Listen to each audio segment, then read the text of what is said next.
கர்த்தர் நல்லவர். ஆமென். எத்தனை பேர் விசுவாசிக்கிறீங்க? கர்த்தர் நல்லவர். வசனம் சொல்லுகிறது கர்த்தர் நல்லவர் என்பதை ருசித்து பாருங்கள். எத்தனை பேர் ருசித்து இருக்கீங்க கர்த்தர் நல்லவர் என்பதை? ஆமென். அல்லேலூயா. இந்த மூன்றாவது வார்த்தை பேச அழைத்த முதலாவது நான் அன்பின் தேவனுக்கு நன்றியை தெரிவித்துக் கொள்கிறேன். அடுத்ததாவது என்னை அழைத்த போதகர் அவர்களுக்கு நான் நன்றியை தெரிவித்துக் கொள்கிறேன். நம்ம ரெண்டு வார்த்தைகளை நம்ம தியானிச்சோம். முதலாவது மன்னிப்பை குறித்து அழகாய் நம்ம தியானித்தோம். அடுத்தது ரட்சிப்பு. மூன்றாவது வார்த்தையை நம்ம தியானிக்க போகிறோம். எடுத்துக்கொள்ளலாம். யோவான் புஸ்தகம் 19ஆம் அதிகாரம் 26-27. யோவான் சுவிசேஷம் 19ஆம் அதிகாரம் 26-27. யாராவது வாசிக்கிறீங்களா? இயேசு தம்முடைய தாயையும் அருகே நின்ற தமக்கு அன்பாயிருந்த சீஷனையும் கண்டு தம்முடைய தாயை நோக்கி, ஸ்திரீயே, அதோ உன் மகன் என்றார். பின்பு அந்த சீஷனை நோக்கி, அதோ உன் தாய் என்றார். அந்நேரம் முதல் அந்த சீஷன் அவளை தன்னிடமாய் ஏற்றுக்கொண்டான். அப்பொழுது இயேசு தம்முடைய தாயையும் அருகே நின்ற தமக்கு அன்பாயிருந்த சீஷனையும் கண்டு தம்முடைய தாயை நோக்கி, ஸ்திரீயே, அதோ உன் மகன் என்றார். பின்பு அந்த சீஷனை நோக்கி, அதோ உன் தாய் என்றார். அந்நேரம் முதல் அந்த சீஷன் அவளை தன்னிடமாய் ஏற்றுக்கொண்டான். இந்த வசனத்தை நம்ம தியானிக்க போகிறோம். ஒரு நிமிஷம் தலையை தாழ்த்தி நம்ம ஆண்டவர் நம்மளோடு பேசும்படியா நம்ம ஜெபிக்கலாம். அன்பின் பரலோக பிதாவே, நன்றியோடு துதிக்கிறோம், ஸ்தோத்திரிக்கிறோம். இந்த நேரத்திலும் அப்பா ஆண்டவரே, நீர் பேச போகிற இந்த வார்த்தைக்காக உமக்கு நன்றி. எங்களோடு இடைப்படுங்க. நீர் ஆண்டவரே எங்களுக்கு கொடுத்த வார்த்தையை நாங்கள் பெற்றுக்கொண்டு அதன்படி வாழ எங்களுக்கு உதவி செய்யுங்க. மற்றவர்களுக்கு அதன்படி நாங்கள் செயல காண்பிக்க எங்களுக்கு உதவி செய்யுங்க. ஆசீர்வதிங்க இயேசுவின் நாமத்தில் பிதாவே, ஆமென். இந்த வசனங்களை நம்ம பார்க்கும்போது இது மிகவும் ஆழமானதும் உணர்ச்சியூட்டும் வசனமா இந்த இடத்துல நம்ம பார்க்கிறோம். சிலுவையில பேசப்பட்ட இந்த 7 வார்த்தைகள் ஒவ்வொரு வார்த்தையும் வெறுமையாய் ஆண்டவர் ஏதோ பேசணும், வழியில பேசுறேன் அப்படின்ற மாதிரி இல்லை. அந்த சிலுவையில பேசப்பட்ட 7 வார்த்தைகளும் உயிரும் அன்பும் அர்த்தமும் உள்ள வார்த்தைகளாய் நம்ம வேதத்தை தியானிக்கும் போது நம்மளால் அது உணர முடியும்.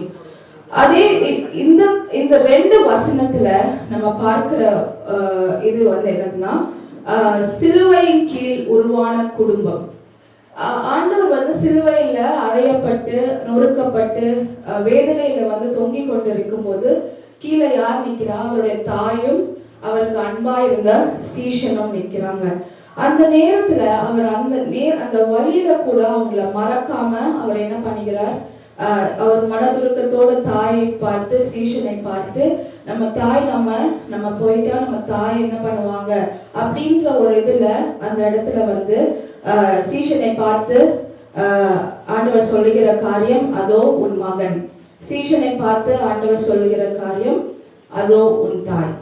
இந்த 2 வார்த்தையை நம்ம இந்த நேரத்துல நம்ம தியானிக்க போகிறோம். இந்த சிலுவை தியானம் அப்படின்றது ஏதோ நம்ம ஆண்டவர் சிலுவையில மறிச்சிட்டாரு, நம்ம ஒரு துக்க நாளா இந்த நாளை நம்ம கொண்டாடணும் அப்படின்ற மாதிரி இல்லாம ஒரு அன்பின் நாளாய், ஒரு தியாகத்தின் நாளாய் இந்த நாளை நம்ம அங்கீகரிக்க வேண்டும். இந்த வார்த்தைகள் வெறும் குடும்ப பொறுப்புக்குண்டான வார்த்தை அல்ல. இது ஆவிக்குரிய உறவு. எப்படி ஆவியில நம்ம எந்த அளவுக்கு நம்ம உறவுகளுக்கு நம்ம மதிப்பு கொடுக்கிறோம், எந்த அளவுக்கு நம்மளை சுற்றி இருக்கிறவர்களை நம்ம நேசிக்கிறோம், எந்த அளவுக்கு ஆண்டவர் அப்பா இந்த உலகத்துல நம்மளை நேசித்தது போல நம்ம நேசிக்கிறோமா அப்படின்ற காரியத்தை இந்த நாட்கள்ல நம்ம தியானிக்கலாம். இந்த வசனத்தின் மூலமா நான் ஒரு 5 காரியங்களை உங்களோடு நான் பகிர்ந்து விரும்புறேன். பயப்படாதீங்க, நான் முடிச்சிருவேன் கொடுத்த டைம்குள்ள. 5 காரியத்துல முதலாவது காரியம், துன்பத்திலும் அன்பை மறக்காத இயேசு. எவ்வளவு வேதனையில, துன்பத்துல, அந்த வலியோடு, பெயினோடு அவர் அந்த இடத்துல தொங்கிக் கொண்டிருக்கும் போது மன துருக்கத்தோடு அன்போடு அவர் சொன்ன வார்த்தை, சீஷரை பார்த்து சொன்னது, என் தாயை நீ ஏற்றுக்கோப்பா, அதோ உன் தாய் அப்படின்னு சொல்லி இந்த இடத்துல அவர் சொல்லுகிறார். அவர் துன்பத்தை பார்க்கவில்லை, அந்த இடத்துல தன்னுடைய வலி வேதனையை பார்க்கவில்லை. ஆனா தாய் படுகிற துன்பத்தை அவர் பார்த்தார். அந்த இடத்துல தாய் நின்று கண்ணீர் வடிக்கிறதை அவர் பார்த்தார். உண்மையான அன்பு தன்னையே மறந்து, தன்னையே தன்னுடைய வேதனை எல்லாவற்றையும் மறந்து மனதுருக்கத்தோடு மற்றவர்களுக்கு நம்ம அந்த காரியத்தை செய்கிறோமா, அந்த நேரத்துல நம்மளால முடிஞ்ச அன்பை மற்றவர்களுக்கு கொடுக்கிறோமா அப்படின்றத இந்த இடத்துல நம்ம பார்க்க முடியும். எடுத்துக்கொள்ளலாம் லூக்கா புஸ்தகம் 23:24. அப்பொழுது இயேசு, பிதாவே இவர்களுக்கு மன்னியும், தாங்கள் செய்கிறதென்று இன்னதென்று அறியாதிருக்கிறார்களே என்றார். இந்த நேரத்திலும் நம்ம முதலாவது தியானிச்ச வசனத்தின்படி மன்னிப்பு, அந்த வேதனையிலும் அந்த துன்பத்திலும் அவர் மன்னிக்கிறவராய் காணப்பட்டார். அவரை கஷ்டப்படுத்தினவங்கள, அவரை குத்தி கொலை பண்ணவங்கள, அவரை ஈட்டையால அடிச்சவங்கள அந்த நேரத்திலும் அவர் என்ன பண்ணல, அவங்க மேல கோபம் கொள்ளல, அவங்க மேல கசப்பு வைக்கல, அவங்க மேல தன்னுடைய எதிர்ப்பை அவங்க இது பண்ணல. ஆனா அந்த நேரத்திலும் அவர் என்ன சொல்லுகிறார், மன்னியும், பிதாவே இவர்களை மன்னியும் என்று. அதே போல பிலிப்பியர் 2:4 வசனம் சொல்லுகிறது, அவன் தனக்கானவைகளை அல்ல பிறருக்கானவைகளையும் நோக்குவானாக என்று. நம்ம மற்ற எந்த காரியத்துல எந்த சூழ்நிலை நம்ம காணப்பட்டாலும் நம்மளுடைய அன்பு ஏசப்பா மாதிரி நம்மளுடைய அன்பு அவரை போல நம்ம இருக்கும்போது எந்த காரியத்துல இருந்தாலும் அவங்க மற்றவர்களுக்காக அந்த நேரத்துல நாமே எல்லாவற்றையும் மறந்து அந்த நேரத்துல யாருக்காவது உதவி செய்யணும்னா நம்ம அந்த இடத்துல நம்ம உதவி செய்கிறவர்களாய் நம்ம காணப்பட வேண்டும். ஒருவேளை நீங்கள் இந்த நேரத்துல வேதனையோடு கண்ணீரோடு என்னை நேசிக்க யாரும் இல்லை, நான் எவ்வளவு கஷ்டத்துல இருக்கிறேன், நான் எவ்வளவு கண்ணீர்ல இருக்கிறேன், எனக்கு உதவி செய்ய யாரும் இல்லை என்று நீங்க ஒருவேளை இந்த இடத்துல வந்திருக்கலாம். ஆனா ஆண்டவர் உங்களை பார்த்து சொல்லுகிறார், அப்பா உங்களை பார்த்து சொல்லுகிறார், நான் உங்க மத்தியில இருக்கிறேன், நான் உன்னோடு இருக்கிற மகளே, நான் உன்னோடு இருக்கிற மகனே, நீ கலங்காத என்று. இந்த நேரத்திலும் நம்ம யோசேப்போட வாழ்க்கையை நீங்க யோசித்து பாருங்களேன். எவ்வளவோ பிரச்சனைகள், சிறு வயதுல இருந்தே அவன் என்ன பண்ணான், எல்லாராலும் ஒதுக்கப்பட்டு துரத்தப்பட்டு சொந்த அண்ணன்களால விற்கப்பட்டு மற்ற தேசத்துக்கு அவனை என்ன பண்ணாங்க, பிடித்து கொண்டு போனாங்க. அந்த இடத்துல அவனுக்கு உதவி செய்யறதுக்கு யாரும் இல்லை, அந்த இடத்துல அவனை நேசிக்கிறதுக்கு யாரும் இல்லை. அவனும் சின்ன பையனா தான் இருந்தான். கண்டிப்பா மற்றவங்களுடைய அன்பை அவன் எதிர்பார்த்து கொண்டு இருந்திருக்கிற கூடிய சூழ்நிலை வந்திருக்கும் அந்த நேரத்துல. ஆனா அவன் எதிரியுமே எந்த ஒரு அன்பும் அவனை சுற்றி இல்லாத போது ஆண்டவரை மட்டும் அவன் பிடித்து கொண்டனால அவனால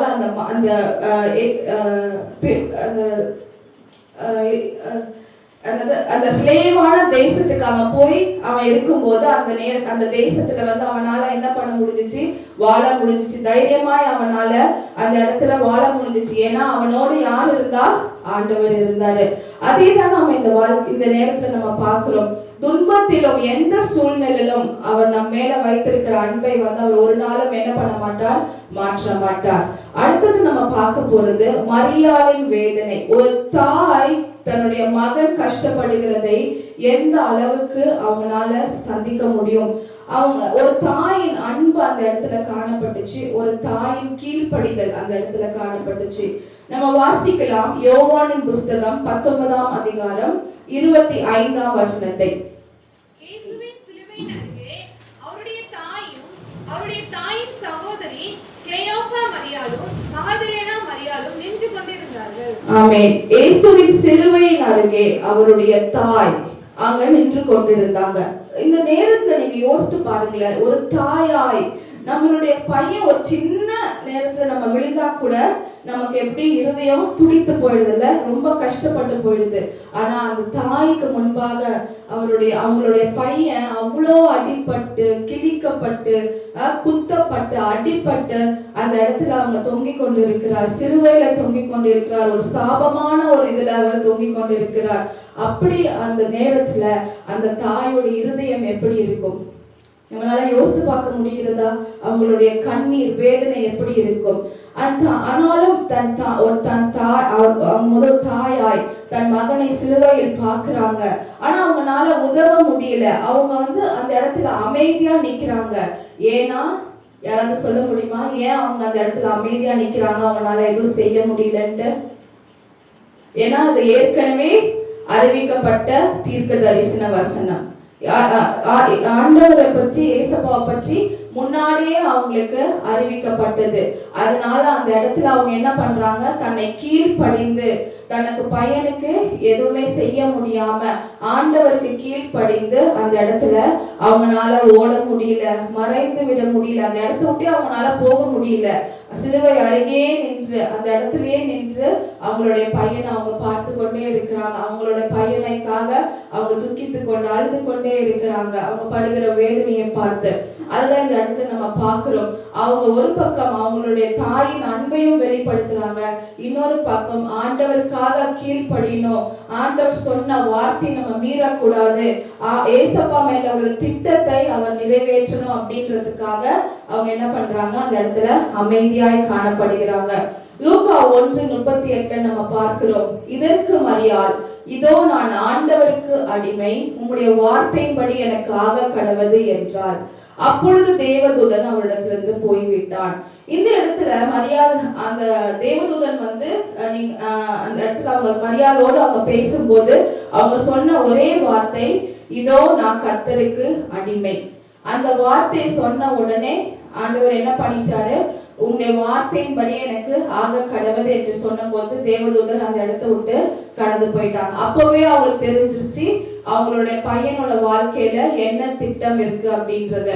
அவங்க பையனோட வாழ்க்கை வந்து ஒரு சரித்திரம் என்பதை அவங்களால புரிந்து கொள்ள முடிந்துச்சு. அந்த நேரத்துல தான் அவங்க என்ன பண்ணிட்டாங்க, தன்னை ஒப்பு கொடுத்து இதுதான் ஆண்டவர் ஏசப்பாவோட வாழ்க்கையில வைத்திருக்கிற திட்டம் என்பதை அறிந்து கொண்டு அவங்க தன்னை தானே ஒப்பு கொடுத்தாங்க. சோ தாயாய் ஒரு அன்பையும் கீழ்ப்படிதலையும் அந்த இடத்துல நம்ம பார்க்க முடிஞ்சிச்சு. இதற்கு எடுத்துக்காட்டாக நம்ம ஆபிரகாமுடைய வாழ்க்கையை நம்ம நோக்கி பார்ப்போம். ஆதியாகமம் 22 அதிகாரத்தை நம்ம பார்க்கும் போது அநேக காரியங்கள் வந்து ஆபிரகாம் வந்து உடனே கீழ்ப்படுகிறவராய் நிறைய இடத்துல அவர் காணப்பட்டார். முதலாவது நம்ம பார்த்தோம் என்னன்னா, இந்த தேசத்தை விட்டு நீ போ அப்படின்னு ஆண்டவர் பேசும்போது ஒரு வார்த்தை கூட அவர் என்ன பண்ணல, மீறி கேட்கல. நம்மளா இருந்தா என்ன பண்ணிருப்போம், ஏசப்பா நான் எங்க போனோம், ஏசப்பா எனக்கு வழி சொல்லுங்க, எந்த இடத்துல போய் நான் இருக்கணும், எனக்கு 3 BHK வீடு தருவீங்களா, 2 BHK வீடு தருவீங்களா, இதெல்லாம் நம்ம என்ன பண்ணிருப்போம், கேட்டிருப்போம். ஆனா அவர் எதுவுமே கேட்காம அந்த நேரத்துல தன்னை அவர் முழுமையாய் அர்ப்பணித்து, தன்னை எந்த இடத்துக்கு கூட அவங்க போக போறோம்னு தெரியல, அவர் வந்து முற்றிலுமாய் ஆண்டவர் அந்த நேரத்தை ஏற்றுக்கொள்ளவும் இல்லை. ஆனா எந்த ஒரு மறு பேச்சும் கேட்காம அவர் மேல விசுவாசத்தை வைத்து அவர் சொன்ன தேசத்துக்கு எல்லாவற்றையும் விட்டுட்டு அவர் என்ன பண்ணாரு, கடந்து போனாரு. அது மாத்திரமல்ல, தன்னுடைய காத்திருந்து பெற்ற மகனை என்ன சொன்னாரு, ஏசப்பா நீ போய் பலியிடு அப்படின்னு சொல்லும் போது அந்த நேரத்துல அவர் என்ன பண்ணல, ஏசப்பா நீங்க ரொம்ப நாள் ஆண்டவரே, நீங்க ரொம்ப நாள் கொடுத்த குழந்தை, இதை போய் நான் பலியிடணுமா, எனக்கு இருக்கிறது இவன் மட்டும் தானே அப்படின்னு அந்த இடத்துல அவர் என்ன பண்ணல, ஒரு வார்த்தை கூட பேசல. ஆனா என்ன பண்ணாரு, மாறுதலாக அவர் வந்து அப்படியே செய்தாரு. எல்லா திங்ஸையும் எடுத்துட்டு மகனையும் கூட்டிட்டு என்ன பண்ணாரு, மலைக்கு போய் அவனை பலியிடுறதுக்காக உடனே போனாரு. அந்த இதை பார்த்துதான் ஆண்டவர் இந்த வசனத்தை அவங்களுக்கு கொடுக்கிறார். ஆதியாகமம் 22:18 நீ என் சொல்லுக்கு கீழ்ப்படிந்தபடியினால், எவ்வளவு தெளிவா இருக்கு பாருங்க வசனம், நீ என் சொல்லுக்கு கீழ்ப்படிந்தபடியினால் உன் சந்ததிக்குள் பூமியில் உள்ள சகல ஜாதிகளிலும் ஆசீர்வதிக்கப்படும் என்றும் என் பேரில் ஆணையிட்டேன் என்று கர்த்தர் சொல்லுகிறார். ஒரு பூமிக்கே வந்து ஒரு ஜாதிக்கே வந்து அவரை ஆபிரகாமை ஆண்டவர் ஆசீர்வாதமாய் மாற்றினார். எப்படி மாற்றினார், அவர் வந்து கீழ்ப்படிதல் ஒரு இதை கடைபிடித்ததுனால அவருடைய வாழ்க்கை ஆசீர்வாதமாய் மாறுச்சு. உண்மையான ஆசீர்வாதம், உண்மையான கீழ்ப்படிதல் இருக்கும்போது வேதனையிலும் சரி எந்த நேரத்திலும் சரி தேவன் சொன்னதை நம்ம உடனே செஞ்சோம் அப்படின்னா நம்மளுடைய வாழ்க்கை நிச்சயமாய் ஆசீர்வாதத்தின் வழியாய் தான் கடந்து செல்லும். ஒரு நாளும் ஆண்டவர் நம்மளை கைவிட மாட்டார். மூன்றாவதாக நம்ம இந்த வசனத்துல நம்ம பார்க்கிறோம், யோவான் 19:26 அப்பொழுது இயேசு தம்முடைய தாயையும் அருகே நின்ற தமக்கு அன்பாயிருந்த சீஷனை அப்படின்றத இந்த இடத்துல நம்ம பார்க்கிறோம். அப்ப யோவான் எப்படி இருந்தாருன்னா, உண்மையான சீஷனாய், உண்மையான அவர் கூட எல்லா காரியத்திலும் டிராவல் பண்ணி அவர் கூட இருந்த ஒவ்வொரு சீஷனும் அந்த இடத்த நம்ம பார்க்கல. ஆனா நம்ம பார்த்தது யாரு? யோவான மட்டும்தான். அன்பான சீஷனாய் அவர் யோவான் காணப்பட்டார். யோவானுக்கு அந்த இடத்துல பயம் இருந்திருக்கும், நிச்சயமா பயம் இருந்திருக்கும். கடைசி வரை அவர் கூட இருந்தார். ஏசப்பா சிலுவையில் அறையப்பட்டு தொங்கிட்டு இருக்கும் போது கடைசி வரையும் அவர் கூட இருந்தார். அன்பின் காரணமாக 3 வருஷம் அவரோடு டிராவல் பண்ணி எல்லா நேரத்திலும் ஊழியத்திலும் சரி, எந்தெந்த ஊருக்கெல்லாம் ஏசப்பா போனாங்களோ அங்கெல்லாம் இவங்களும் பிரயாணப்பட்டு போய் ஏசப்பாவோட சாப்பிட்டு ஏசப்பாவோட தூங்கி அவங்க அந்த ஒரு அப்படிப்பட்ட ஒரு இதுல இருந்தாலும் மற்ற சீஷர்களை நம்ம இந்த இடத்துல என்ன பண்ண முடியல, பார்க்க முடியல. ஆனா யோவான் மாத்திரம் கடைசி பரியந்தம் ஆண்டவர் சிலுவையில் அறையப்பட்டுகிற வரைக்குமே அவர் ஆண்டவரோடு இருந்தார். அந்த நேரத்துல யோவான் 13:23 நம்ம பார்க்கிறோம். அந்த சமயத்தில் அவருடைய சீஷரில் இயேசுவுக்கு அன்பானவனாய் இருந்த ஒருவன் இயேசுவின் மார்பிலை சாய்ந்து கொண்டிருந்தான். இதை யாரை பற்றி சொல்லுது அப்படின்னா யோவானை பற்றி தான் சொல்லுகிறது. இந்த இடத்துல எல்லா சீஷர்களை காட்டிலும் ஏசப்பா மேல யார் அன்பா இருந்தா? யோவான்.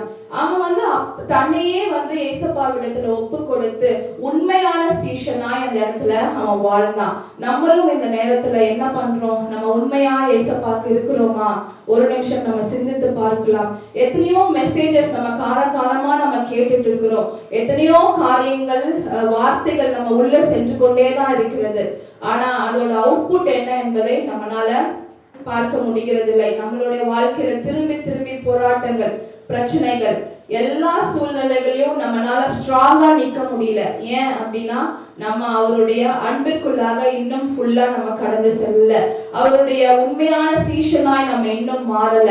அதனாலதான் இன்னும் திரும்பி திரும்பி நமக்கு பிரச்சனைகள், போராட்டங்கள் வரும்போது நம்ம என்ன பண்ணிடுறோம்? சோர்ந்து போயிடுறோம். நம்ம என்ன பண்ணிடுறோம்? அவரை விட்டு விலகி போயிடுறோம். எல்லாம் நிறைய நேரத்துல நம்ம சொல்லியிருக்கிறோம், ஏசப்பா இந்த வாழ்க்கை போதும், எனக்கு வேண்டாம், இந்த பைபிளை நான் படிக்க மாட்டேன், இந்த ஜெபத்தை நான் செய்ய மாட்டேன், நான் ஜெபம் செஞ்சு என்ன எனக்கு பிரயோஜனம், என்னத்தை நான் கண்டுட்டேன் அப்படின்ற கேள்விகளை நம்ம ஆண்டவரை பார்த்து அதிகமாய் நம்ம கேட்கிறது உண்டு. இந்த நாளில ஆண்டவர் உங்களை பார்த்து கேட்கிறார், உண்மையான சீஷனாய் நீ எனக்கு இருக்கிறியா மகளே? உண்மையான சீஷனாய் எனக்கு இருக்கிறியா மகனே என்று ஆண்டவர் உங்களை பார்த்து கேட்கிறார். யோசித்து பாருங்க. நீங்க கடந்து வந்த ஒவ்வொரு பாதையும் நீங்க நினைத்து பாருங்க. அவருடைய கரம் நம்மளை எப்படிலாம் தூக்கி கொண்டு வந்திருக்கிறது. எல்லா சூழ்நிலையும் அவர் நம்மளை தூக்கி வழிநடத்தி வந்திருக்கிறார். அந்த அன்பை நினைக்கும் போது நிச்சயமாய் நம்ம இருதயத்தின் உண்மையான இருதயத்தோடு அவரை தேடும் போது அவரை நம்ம என்ன பண்ண முடியும்? பார்க்க முடியும். அதேதான் இந்த இடத்துல பார்க்கிறோம். மற்றவர்களுக்கு, மற்ற சீஷர்களை காட்டிலும் யோவான் ஒரு விசேஷ சீஷனா இந்த இடத்துல காணப்பட்டார்.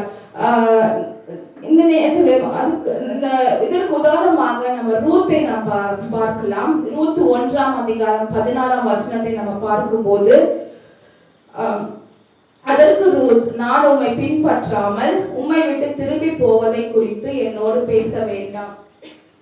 நீர் போகும் இடத்திற்கு நானும் வருவேன், நீர் தங்கும் இடத்தில் நானும் தங்குவேன். உம்முடைய ஜனம் என்னுடைய ஜனம், உம்முடைய தேவன் என்னுடைய தேவன். எவ்வளவு ஸ்ட்ராங்கா ஒரு ஃபெய்த்தா அவங்க சொல்றாங்க பாருங்க. ரூத் ஒரு அந்நிய பெண் தான், நகோமியோட மருமகள். ரூத்தோட ஸ்டோரி எல்லாருக்கும் தெரியும் நான் நம்புறேன். அந்த 2 மருமகள்ல ஒரு மருமக என்ன பண்ணிட்டா, ரூத் சொன்னாங்கன்ட்டு அவர் தாய் வீட்டுக்கு போயிட்டாங்க. ஆனா ரூத் மட்டும் என்ன பண்ணிட்டாங்க, நகோமி சொல்றத கேட்டுட்டு, இல்ல நீங்க நீங்க தான் என்னோட தாய், இனிமேட்டு நான் இனிமேட் உங்களோட தான் இருப்பேன் அப்படின்னு சொல்லி அவளை நகோமிய என்ன பண்ணாங்க, பின்பற்ற ஆரம்பிச்சாங்க. அவங்க சொல்றாங்க, நீங்க போகும் இடத்திற்கு நானும் வருவேன், நீர் தங்கும் இடத்தில் நானும் தங்குவேன். உம்முடைய ஜனம் என்னுடைய ஜனம், உம்முடைய தேவன் என்னுடைய தேவன். அந்த நேரத்துல அவங்க என்ன பண்ணிட்டாங்க, ஆண்டவரை இறுக்கமாய் பிடித்து கொண்டாங்க. நகோமிய பின்பற்றி, நகோமியோட தேவன் தான் என்னோட தேவன் அப்படின்ட்டு அவங்க அந்த சூழ்நிலையை அவங்க அவங்களுக்கு சாதகமாய் மாற்றி கொள்ளாமல் தன்னை ஒரு சீஷனா அந்த இடத்துல வெளிப்பட்டதுனால ரூத்தோட வாழ்க்கையில நிறைய ஆசீர்வாதங்களை பிற்காலத்துல அவங்க சந்திக்க முடிஞ்சிச்சு. இந்த நேரத்துல உண்மையான சீஷன் தான் என்ன பண்ணுவான், கடைசி வரை நிலை நிற்கிறவனாய் காணப்படுவான். எந்த சூழ்நிலையும் சரி, நம்ம ஆண்டவரை விட்டு நம்ம தூரமா போகாம இருக்கிறதுக்கு மெய்யான நம்ம ஃபாலோ பண்ற வேண்டிய விஷயம், அவருடைய சீஷனாய் நம்ம மாற வேண்டும். இந்த நேரத்துல நான் ஸ்டார்டிங்லேயே சொன்னேன், சிலுவையில் ஒரு புதிய குடும்பம் உருவாகுச்சு அப்படின்னு, சிலுவையின் கீழ் உருவான குடும்பம் அப்படின்றத நான் ஸ்டார்டிங்லேயே இந்த 2 வசனத்தை தியானிக்கும் போது நான் சொன்னேன். அதேதான் இந்த நேரத்தில் நம்ம பார்க்கிறோம். சிலுவையில ஒரு மனிதன் மற்ற மனிதரோடு இணைக்கக்கூடிய காரியமாய் நம்ம காணப்பட்டுச்சு. அந்த இடத்துல எபேசியர் 2:19 நீங்க படிக்கும் போது, ஆகையால் நீங்கள் இனி அந்நியரும் பரதேசிகளுமாயிராமல் பரிசுத்தவான்களோட ஒரே நகரத்தாலும் தேவனுடைய வீட்டாருமாய் இருந்து, இந்த இடத்துல நீங்க சொல்லப்பட்டிருக்கிறது தேவனுடைய வீட்டார் அப்படின்ட்டு. ஒரு ஆவிக்குரிய குடும்பமாய் நம்ம செயல்பட வேண்டும். உலகத்தில் உள்ள குடும்பமாயும் நம்ம என்ன பண்ணணும், மற்றவர்களை நேசிக்கிறவர்களாய் நம்ம செயல்பட வேண்டும். எப்படி சிலுவையில மனதுருக்கத்தோடு ஒரு கம்பேஷனோடு இயேசுப்பா ஒரு புதிய குடும்பத்தை ஒரு தாயும் மகனையும் இணைத்து செயல்பட்டாரோ, அதே போல நம்மளுடைய குடும்பத்திலும் பெற்றோர்கள் சரி, பிள்ளைகள் சரி, ஹஸ்பண்ட் ஒய்ஃப் சரி, அந்த அன்பிற்குள்ளாக நம்ம இணைக்கப்படும் போது நம்ம குடும்பத்துல நிறைய மாற்றங்களை நம்மளால பார்க்க முடியும். எப்படி நம்ம எல்லா குடும்பத்திலும் பிரச்சனைகள் இருக்கு, இல்லைன்னு சொல்லல நானு. ஆனா அந்த பிரச்சனையில நம்ம என்ன பண்ணணும், அன்பின் ஒரு வழிகாட்டியா நம்ம இருக்க வேண்டும். அந்த நேரத்துல எப்படி ஆண்டவே அந்த இடத்துல வெளிப்பட்டாரோ, அன்பின் ஒரு உச்சமாய் அவர் வெளிப்பட்டாரோ, அதே போல நம்மளுடைய குடும்பத்திலும் சரி, நம்மளுடைய வாழ்க்கையிலும் சரி, எந்த காரியத்திலும் சரி, நம்ம ஆண்டவருடைய அன்பை வெளிப்படுத்தும் போது நம்மளுடைய சூழ்நிலைகள் எல்லாவற்றையும் அவர் மாற்ற வல்லவராய் இருக்கிறார். தேவனுடைய குடும்பம்னா எப்படி இருக்கணும் அப்படின்றத, ஐக்கியம் இருக்கணும், சந்தோஷம் இருக்கணும், சமாதானம் இருக்கணும். இந்த 3 நம்ம குடும்பத்துல இருக்குதா அப்படின்றத நம்ம யோசித்து பார்ப்போம். ஐக்கியம், குடும்ப ஐக்கியம், ஒரு மனமாய் நம்ம செயல்படுறோமா, கணவன் மனைவியாய் நம்ம செயல்படுறோமா, பிள்ளைகள் பெற்றோர்களாய் நம்ம இணைந்து செயல்படுறோமா, இல்ல தாய் தகப்பனாய் இருந்து நம்ம இணைந்து செயல்படுறோமா அப்படின்ற காரியம் நம்ம குடும்பத்துல இருக்குதா என்பதை நம்ம நோக்கி பார்க்க வேண்டும். மற்ற வீடு மாறி, அந்நியர்கள் வீடு மாறி எந்த நேரமும் பிரச்சனைகளும் போராட்டங்களும் இருக்காதபடிக்கு ஆவியானவர் நமக்கு வைத்திருக்கிற குடும்பத்துல நம்ம எப்படி இருக்க வேண்டும், நம்மளுடைய பொறுப்பு அதுல என்னவா இருக்க வேண்டும் என்பதை நம்ம சிந்தித்து அதன்படி செயல்படும் போது நம்மளுடைய குடும்பத்துல நிச்சயமாய் அந்த மாற்றத்தை நம்மளால உணர முடியும். குடும்பம் என்பது நம்ம குடும்பத்தை மாத்திரம் இல்ல. அப்போஸ்தலர் 2:44-47 வரையும் நீங்க வாசித்து பார்க்கும் போது ஆரம்ப சபையை பத்தி அந்த இடத்துல நம்ம பார்க்கிறோம். எல்லாரும் ரொம்ப பகிர்ந்து கொண்டாங்க, எல்லாம் ரொம்ப சந்தோஷமா அந்த இடத்துல ஷேர் பண்ணி எல்லாமே ரொம்ப அந்த சபையில ஒற்றுமையா அவங்க காணப்பட்டாங்க. அதேதான் இந்த இடத்துல நம்ம பார்க்கிறோம். சபையும் என்னதுன்னா ஒரு குடும்பம் தான். அந்த சபையில நம்ம எப்படி இருக்கிறோம், ஒரு மனதா இருக்கிறோமா, குடும்பமா சபையில அனைவரும் சேர்ந்து செயல்படுறோமா, ஒரு மீட்டிங்னா எல்லாரும் சேர்ந்து நம்ம அதுல ஒன்றாய் கூடி இருந்து செயல்படுறோமா அப்படின்ற காரியங்களை நம்ம இந்த இடத்துல நம்ம பார்க்க வேண்டும். சிலுவை சபைக்கு முக்கிய அடித்தளமே என்னதுன்னா சிலுவை தான். அந்த சிலுவை காட்சி நம்ம நோக்கி பார்த்து அவருடைய அன்பை சபையில நம்ம வெளிப்படுத்தும் போது சபையாய் சேர்ந்து நம்மளால நிறைய காரியங்களை என்ன பண்ண முடியும், சாதிக்க முடியும். சபையாய் சேர்ந்து நம்ம ஒற்றுமையாய் செயல்பட முடியும். சபையாய் சேர்ந்து மற்றவர்களுக்கு நம்மை வெளிப்படுத்த முடியும். ஆண்டவருடைய கிருபை இதுல நமக்கு செய்யப்படும் போது நிச்சயமா இந்த மாற்றுதல்கள் நம்ம வாழ்க்கையில நம்ம காணப்பட முடியும். கடைசியாக நான் சொல்லி முடிக்கிற காரியம், இந்த இடத்துல நம்ம கடைசி ஒரு அந்த வசனத்தை நீங்க பார்க்கும் போது 27ஆம் வசனத்தை நம்ம பார்ப்போம். அந்நேரம் முதல் அந்த சீஷன் அவளை தன்னிடமாய் ஏற்றுக்கொண்டான். சீஷன் என்ன பண்ணிட்டாரு, மரியாதை தன் தாயா என்ன பண்ணிட்டாரு, ஏற்றுக்கொண்டார் அந்த இடத்துல. சோ இந்த இடத்துல யோவானுடைய சுபாவத்தை நம்ம பார்க்கும்போது அவர் எந்த விஷயத்துல அவர் என்ன பண்ணல, தாமதிக்கல, கேள்வி கேட்கல. உடனே அவர் என்ன பண்ணாரு, தன்னுடைய இயேசுவோட தாயை என்ன பண்ணிட்டாரு, தன்னுடைய தாயாய் சீஷராய் அவர் ஏற்றுக்கொண்டார். ஏன்னா கூட எல்லாரும் 3 வருஷம் அவரோடு கூட இருந்து எல்லாத்தையும் டிராவல் பண்ணி ஏசப்பாவை தன்னுடைய ரொம்ப நெருங்கிய நண்பனாய் அவர் ஏற்றுக்கொண்டதுனால இந்த காரியம் எல்லாம் அவங்க வாழ்க்கையில காணப்பட முடிஞ்சிச்சு. அதே நேரத்துலதான் யாக்கோபு 1:22 நம்ம பார்க்கும்போது அல்லாமலும் நீங்கள் உங்களை வஞ்சியாத படிக்க திருவசனத்தை கேட்கிறவர்களாய் மாத்திரமல்ல அதன்படி செய்கிறவர்களாயும் இருங்கள். இந்த நம்ம வசனத்தை ஏற்றுக்கொண்டு அதன்படி செய்கிறவர்களாய் நாம் மாற வேண்டும். அது ஒரு பொறுப்பாய் நம்ம நிச்சயமாய் நம்ம வாழ்க்கையில் என்ன பண்ணணும், கடைபிடிக்க வேண்டும்.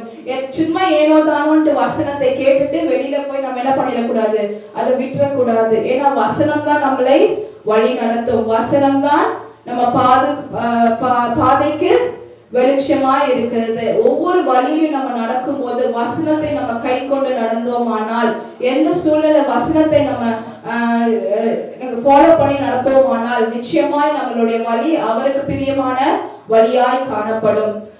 1 யோவான் 3:18 நம்ம பார்க்கிறோம், என் பிள்ளைகள் வசனத்தினாலும் நாவினாலும் அல்ல கிரியையினாலும் உண்மையினாலும் அன்பு கூற கடவோம்.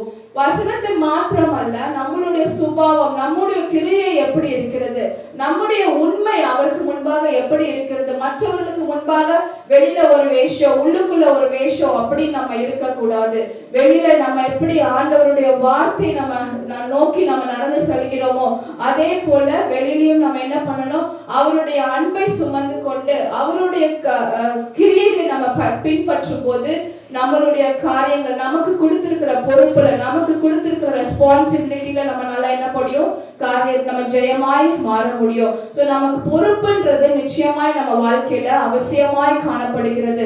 சில பேர் இந்த இடத்துல தாயா இருப்பீங்க, சில பேர் இந்த இடத்துல பெற்றோராய் காணப்படுவீங்க, அக்காவாய் காணப்படுவீங்க, டீச்சரா காணப்படுவீங்க, உங்க ஒர்க்ல நீங்க நிறைய இடத்துல உங்களை பொசிஷன்ஸ்ல நீங்க மேல் பொசிஷன்ஸ்ல இருப்பீங்க. சோ எல்லாருக்கும் ஒவ்வொரு ரெஸ்பான்சிபிலிட்டி இருக்கு, ஒவ்வொரு பொறுப்பு இருக்கு. அந்த பொறுப்புல நம்ம அவருக்கு ஏற்றபடி நம்ம செயல்படும் போது நிச்சயமாய் நம்மளால என்ன பண்ண முடியும், அவருடைய அன்பை காட்ட முடியும். எக்ஸாம்பிள் இதுல நம்ம பார்க்கிறோம்னா லூக்கா 10:33-35 வரை நம்ம பார்க்கலாம். நல்ல சமாரியன் எப்படி அந்த சமாரியன் எப்படி அவருடைய அன்பை இந்த இடத்துல நம்ம காட்டினார் என்று.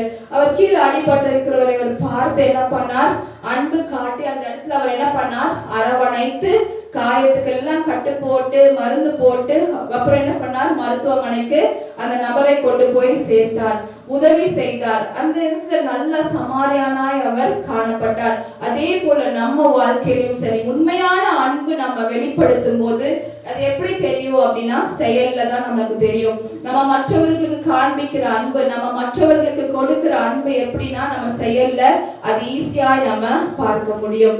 இந்த 5 காரியத்தை நம்ம இந்த 2 வசனத்துல நம்ம தியானிச்சோம்.